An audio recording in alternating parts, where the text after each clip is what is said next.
Mga kachucho, Yan. ito na naman po muling bumabalik ang New Era sa ating segment na KKK, Kapihan, Kwentuhan.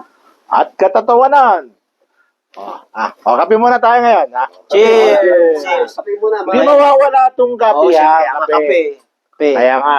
Ang kape namin na imported from Oo nga pala, no. Baka naman yung mga ano natin.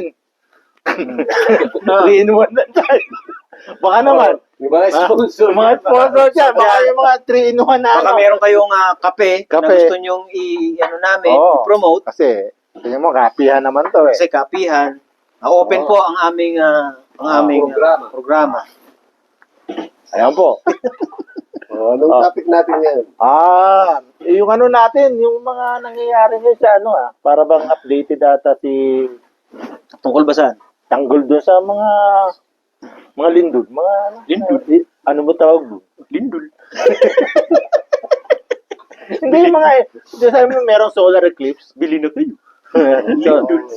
Solar eclipse, di ba? Ano ba Ano ba yung solar?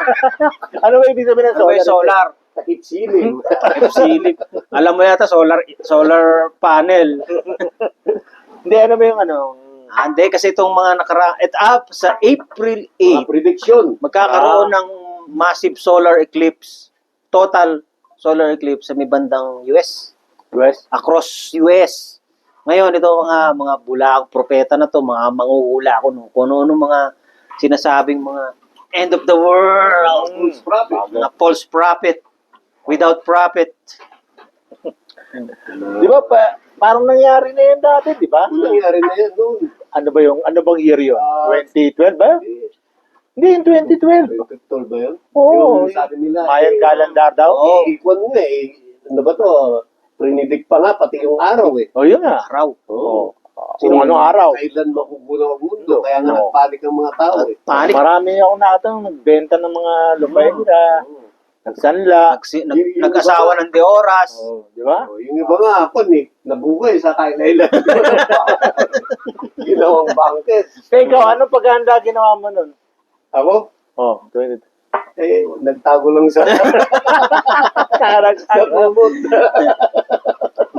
Pero paano ba nagkakaroon ng solar eclipse? Uy, science to, science. Science yan. Dapat pala nandito si Dr. Egan. Oo. Ang pagkakalam ko yun, yung pagsanip ng Sanib, di ba ang sanib yung espiritu yun? So, sanib. Iba ka naman, exorcist. Yung Hindi sanib yun. Teka muna, asagwa ng posisyon mo. Huwag yan. Huwag yan. Yabaw. yung Sanib. takip silim sa buwan. Pagtawid ng buwan sa in-between araw and earth. Yun ang solar. Ganun ba yun? Nagiging Ano? Nagiging madilim. mga ilang minutos yun din yun, ano? Oo, ewan ko, Ganun ba yun? mga 1,000 minutes. Ano ba to? Total eclipse? Pagkalipas nun, ang dami ng kwan. Dami na napupunti.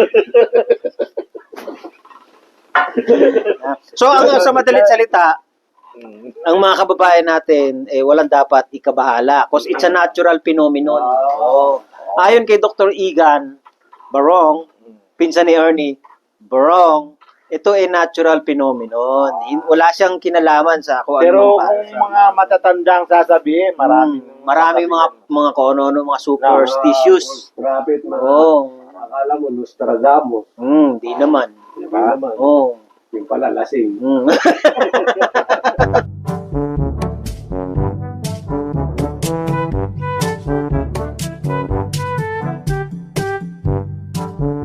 New Era Production.